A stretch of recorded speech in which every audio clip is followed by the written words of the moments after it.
Hi, I'm Joachim for Statistics Globe, and in this video I'll explain how to remove leading and trailing zeros from a data object using the R programming language. In the video I'm going to show you several examples, and all of these examples are based on the data object that we can create with line 2 of the code.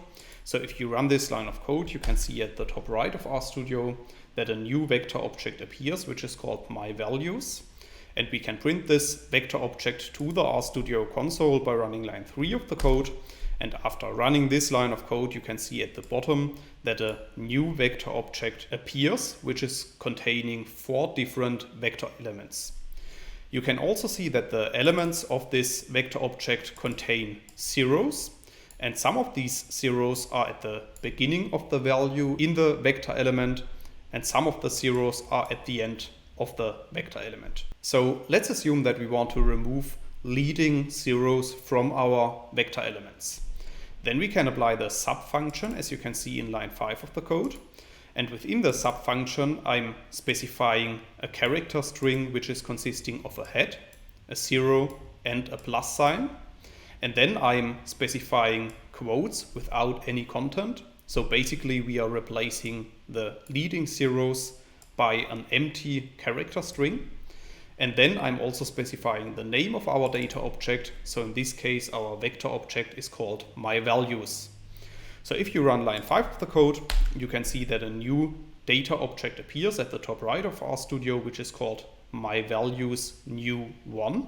And we can print this vector object to the bottom in the RStudio console. So after running this line of code, a new vector object appears at the bottom in the RStudio console. And as you can see, this vector object contains the same values as our previous input vector object. However, this time all leading zeros have been removed. So for instance, the character string 0, 0, 0, 1, 2, 3 has been converted to 1, 2, 3, or the value 0, 5, 5 has been converted to 5, 5. So in this first example, I have explained how to use the basic installation of the R programming language to remove leading zeros from a data object. However, a very powerful package for the manipulation of character strings is the stringr package. And for that reason, I also want to show you an example which is based on the stringr package. In order to use the functions of the stringr package, we need to install and load the package, as you can see in lines 8 and 9 of the code. I have installed this package already, so for that reason I'm just going to load it, as you can see in line 9.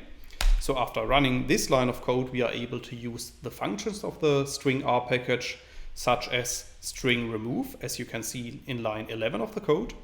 And within the string remove function, we also need to specify the name of our data object, myValues, and we need to specify the character string head 0 plus to specify that we want to remove all leading zeros from our vector elements. So if you run line 11 of the code, another vector object appears at the top right of RStudio, which is called myValues new2, and we can print this vector object to the RStudio console by running line 12 of the code.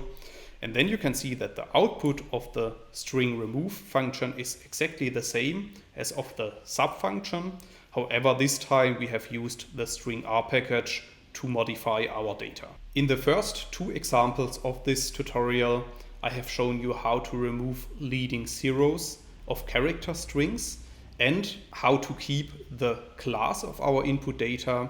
So as you have seen, based on the quotes of the output, our output values are still converted as character strings. So if you want to convert our data to numeric values, then we can apply the code that you can see in line 14 of the code. And in this line of code, I'm applying the as.numeric function to our vector of values, and then I'm storing the output of this in another data object which is called myValues new3.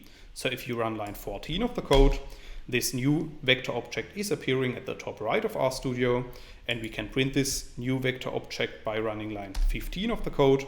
And then you can see at the bottom that the values contained in this vector object are the same as in the previous examples. However, this time the values are not surrounded by quotes, or in other words, our output values are numeric So depending on your data and what you want to do with your data, you might prefer to keep the character class, or you might prefer to convert your data to the numeric class. So in the first 3 examples of this video, I have explained how to remove leading zeros. However, it is also possible to use the R programming language to remove trailing zeros, and this is what I want to show you in the next examples of this tutorial, starting in line 17 of the code. And in this line of code, I'm again using the sub function as I already did in the first example. However, this time I'm specifying the character string 0 plus $. And then the remaining part of the code is basically the same as in the first example. So if you run line 17 of the code, another vector object appears at the top right of RStudio, which is called myValues new4. And we can print this vector object to the RStudio console by running line 18 of the code. And then you can see the output of the previous line of code in the RStudio console. And as you can see in this example, we have kept the leading zeros.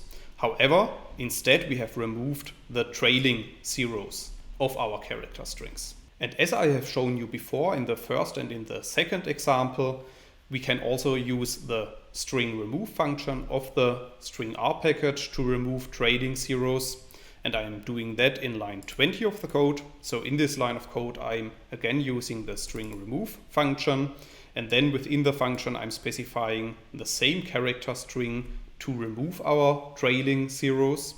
So in this case, I'm again using the character string 0 plus $. And if you run line 20 of the code, another vector object appears at the top right of RStudio, which is called myValues new5. And we can print this data object to the RStudio console by running line 21. And then you can see that the string remove function has again created the same output as the sub function. So in this video, I have explained how to delete leading and trailing zeros from a data object using the R programming language. However, in case you want to learn more on this topic, you could check out my homepage, statisticsglobe.com, because on the homepage I have recently published a tutorial in which I'm explaining the content of this video in some more detail, and I will put a link to this tutorial into the description of the video. Furthermore, if you have liked the video, I would be very happy if you leave me some positive feedback in the comments, and make sure to subscribe to my YouTube channel to get notifications in future when I'm releasing new videos to the channel. That's it for this video. Thanks a lot. See you next time. Bye bye.